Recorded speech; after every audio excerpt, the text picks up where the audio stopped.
안녕하세요. 당신의 피부에 광이 나는 그날까지 피부과 전문의 닥터 피부광입니다. 저희 병원에서 주사로 치료받고 좋은 결과를 보인 분들이 많아서 소개를 통해 저희 병원에 주사 치료를 위해 내원하는 분들이 많으신데요. 주사에 대해서 설명해드리면 많이 하시는 질문이 레이저 치료를 꼭 해야 되나요? 인데요. 이번 영상에서는 이 질문에 대한 답을 한번 해드리려고 하는데요. 레이저 치료가 왜 필요한지 결론을 내리기 전에 주사 환자분들은 어떤 문제가 있는지 그리고 그것을 어떻게 치료해야 되는지 알아야 레이저 치료가 필요한지 아닌지 판단할 수 있겠죠? 그래서 이 이야기를 좀 해보려 합니다.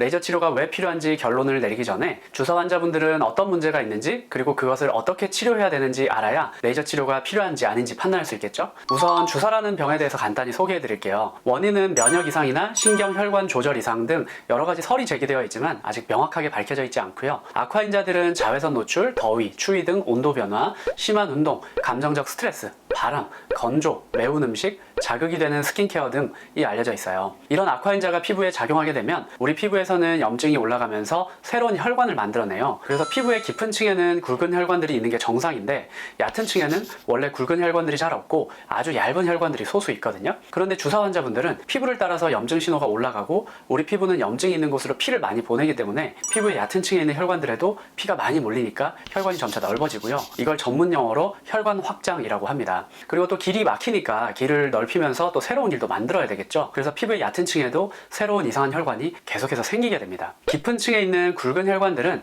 깊이 위치해 있기 때문에 밖에서 잘 비쳐 보이지 않지만 얕은 층에 있는 혈관들은 피부 밖에서 봐도 쉽게 비쳐 보이기 때문에 주사 환자분들의 피부가 붉고 어둡게 보이는 것이죠. 자, 그러면 주사 환자분들의 이런 피부의 얕은 층의 혈관 확장과 혈관이 많아지는 현상을 어떻게 해결할 수 있을까요? 혈관을 수축시키는 효과가 있는 바르는 약을 사용하기도 하는데요. 잘 알려져 있는 약은 미르바소라고 해서 혈관을 수축시키는 효과가 있는 약인데 안타깝게도 국내에서는 단종이 되어서 사용할 수가 없습니다. 그런데 이런 종류의 바르는 약을 이용해서 혈관을 수축시킨다고 해도 혈관이 수축되는 시간이 8시간 정도밖에 되지 않습니다. 그래서 아침에 한 번 사용해서 낮 시간 동안 일상생활을 하는 동안 조금 좋은 상태를 유지하기 위해 매일 사용해 볼 수 있습니다. 그런데 이 바르는 약으로는 피부의 얕은 층의 혈관을 잠깐 수축시킬 수는 있지만 없앨 수는 없기 때문에 이 바르는 약만으로는 한계가 있습니다. 물론 이런 바르는 약만으로 혈관이 잘 수축되고 일상생활에 지장이 크지 않고 잘 지내실 수 있으면 이 정도의 치료만 하시고 레이저 치료는 꼭 하지 않으셔도 됩니다만 보통 병원에 오는 분들은 이런 정도보다는 더 심한 경우가 많습니다. 그럼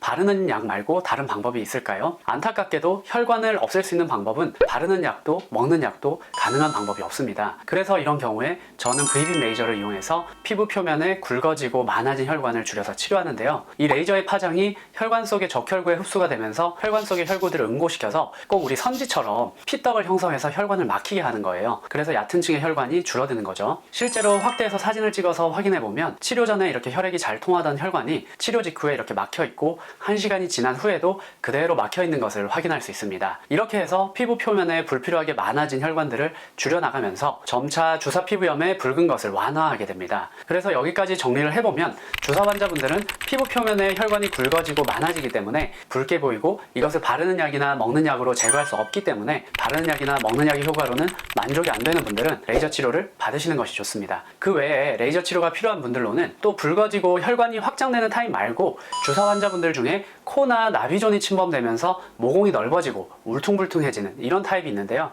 이런 분들은 나중에 심해지면 오렌지 껍질처럼 피부 전체가 두꺼워지면서 변형이 됩니다. 이 정도로 심해지면 사실 치료가 굉장히 힘들어지는데요. 다행히 이런 분들도 초기에 레이저 치료를 하게 되면 악화되는 것을 좀 막을 수가 있습니다. 저희 병원에서 실제 치료했던 사례인데요. 이런 분들처럼 모공을 따라서 빨간 점점이 어둡고 진해지면서 또 볼록볼록 튀어나오고 피부가 꼭 오렌지 껍질처럼 변하려고 하는 이런 분들은 조기에 레이저 치료를 하시는 것이 좋습니다. 심해지면 돌이키기가 굉장히 힘들어집니다. 오늘은 주사 환자분들이 레이저 치료를 꼭 받아야 되는지에 대해서 말씀드렸는데요. 우선 주사 또는 안면 홍조로 고민하는 분들 집에서 혼자 고민하지 마시고 또 검증되지 않은 여러 치료 방법들을 시도하다가 피부를 더 망가뜨리기 전에 우선 피부과 전문의 병원에 내원하셔서 타입에 맞는 적합한 치료를 받으시기 바랍니다. 이상 당신의 피부에 광이 나는 그날까지 피부과 전문의 닥터 피부광이었습니다. 이번 영상이 도움이 되셨다면 구독, 좋아요, 알림 설정 부탁드립니다. 감사합니다.